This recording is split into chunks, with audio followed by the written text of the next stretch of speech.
আসসালামু আলাইকুম। এখন বলবো আমাদের সুন্দরবন ভ্রমণের পার্ট 5 এর গল্প। আমরা ক্যানিল ক্রুজিং এ যাব। আমরা ভীষণ এক্সাইটেড। ডিঙ্গি নৌকায় ঘুরে ঘুরে সুন্দরবনটা দেখব। আমরা ছোট ছোট খালের মধ্যে যাব।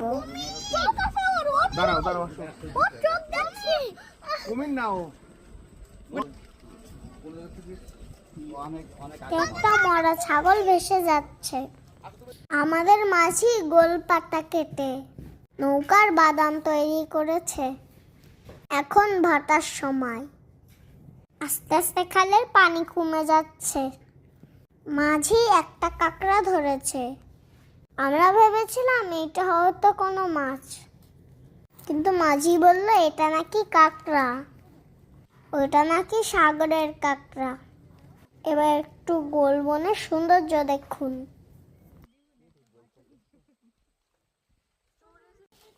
আকাশটা কি চমৎকার। সকাল থেকে বৃষ্টি হয়েছে, এখন একটু সূর্যের দেখা মিলছে। এই কারণে আকাশটা চমৎকার লাগছে। আকাশে সাদা সাদা মেঘ, আকাশটা নীল লাগছে। নীল আকাশের নিচে সবুজ বন। এটা কেওড়া গাছ। ও শুধু কেওড়া খাটা ডালের সাথে টক দেওয়ার জন্য। হ্যাঁ, টক দেয়, কেওড়া টক। আর গোল ফল কেটে দেবেন একটা, খাবো দুই তিনটা। হ্যাঁ, আর এই যে এটা দেখতে পাচ্ছেন, এটাকে বলে শৈলা গাছ। এটাকে উড়া গাছও বলে। এই গাছের ফল খাওয়া যায়, একটু টক স্বাদের। নৌকায় যেতে যেতে আমরা আরেকটা রিসোর্ট দেখলাম। এই রিসোর্টটাও বেশ সুন্দর। বাইরে থেকে দেখতে খুব ভালোই লাগছে।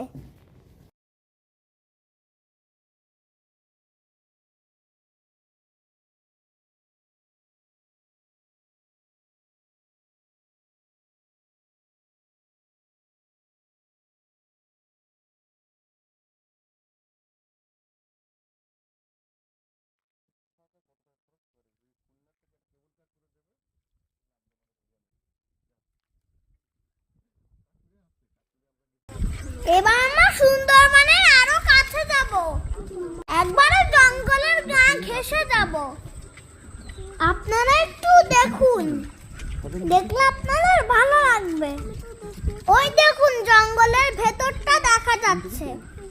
মাঝি বললো এখানে নাকি মাঝে মাঝে হরিণের দল আসে।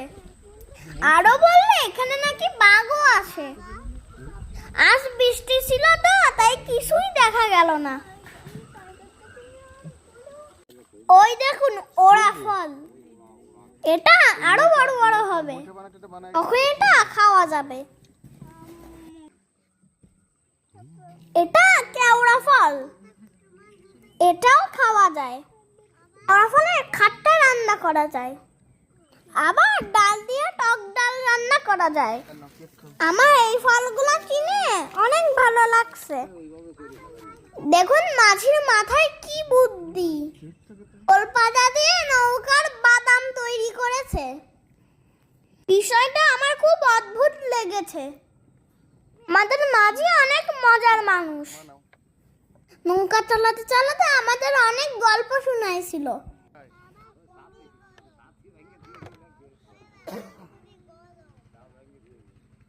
দেখুন কি অদ্ভুত সুন্দর। বৃষ্টির পরে সূর্য উঁকি দিচ্ছে। আকাশটা অদ্ভুত লাগছে। গ্রামের মানুষেরা নৌকায় করে খড় নিয়ে যাচ্ছে, এটা গরুকে খাওয়াবে। খালে দেখুন বেশ ঢেউ আছে। এই খালে কুমির আছে। কাজেই আমাদের ঘোড়াটা কিন্তু ভয়ঙ্কর ছিল। ভাটার সময়, তাই আমরা ভেতরের কোনো ক্যানেলে যেতে পারবো না। ভেতরের ক্যানেলে গেলে আমরা আর ফিরতে পারবো না, তাই যাওয়ার পারমিশন নাই। মাংস ফ্রাই করে খাবো।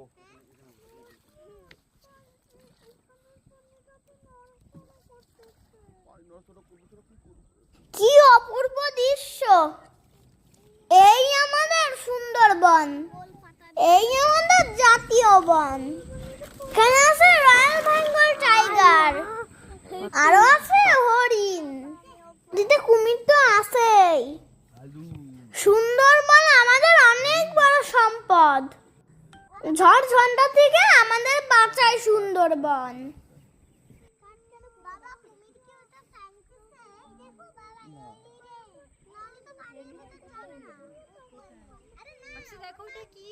এবার দেখুন মজা, আমরা ভাটার প্রতিকূল থেকে অনুকূলে যাব। আমাদের নৌকাটা নিজে নিজে ঘুরতে শুরু করলো। আমরা তো খুব অবাক হয়ে গেলাম। মাঝির কাছে জিজ্ঞাসা করলে মাঝি বলল ভিডিও করেন। পরে আমরা তো ভয় পেয়ে গেছি। এসে বুঝতে পারছি এটা মাঝি ইচ্ছা করে করেনি, একদিক থেকে আরেক দিক যেতে গিয়ে এইটা হয়েছে। এটা প্রকৃতি নিজে নিজেই করেছে। এটা আমার ভয়ঙ্কর অভিজ্ঞতা ছিল। আগে আমি এই ব্যাপারটা জানতাম না। আমরা এবার জঙ্গলের একেবারে কাছে এসেছি। একটু গাছ থেকে ফুল ছিঁড়বো আর আমরা একটু পাখির ডাক শুনবো। জঙ্গলের কাছ থেকে আমরা পাখির ডাক শুনবো। আমি বাঘের গন্ধ পাচ্ছিলাম। তারপর মাঝি একটা গাছের পাতা ছিঁড়ল। উনি বলল এই পাতার গন্ধ কেমন দেখুন। পাতার গন্ধটা খুব বাজে, কিন্তু গাছটাতে চমৎকার ফুল ফুটেছে। আমরা আরো গাছে গিয়ে কয়েকটি ফুল ছিঁড়লাম।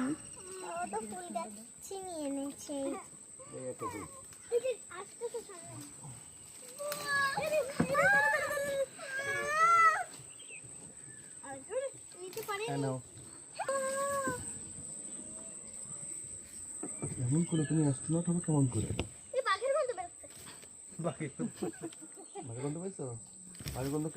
ওই দেখুন ভেতরে বাঘ থাকে। আমাদের ভেতরে যাওয়ার সাহস হলো না। মাটির গন্ধ এটা। আমার ছোট মানুষ তো তাই। দেখুন ফুলগুলো কি চমৎকার।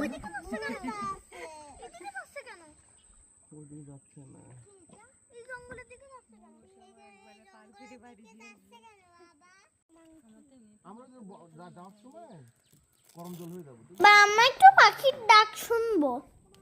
জঙ্গলের মধ্যে হাজার হাজার পাখি ডাকছিল।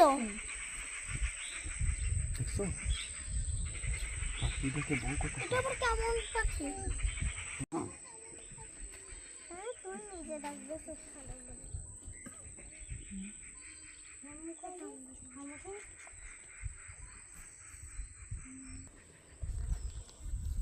আমাদের ক্যানেল ক্রুজিং শেষের পথে।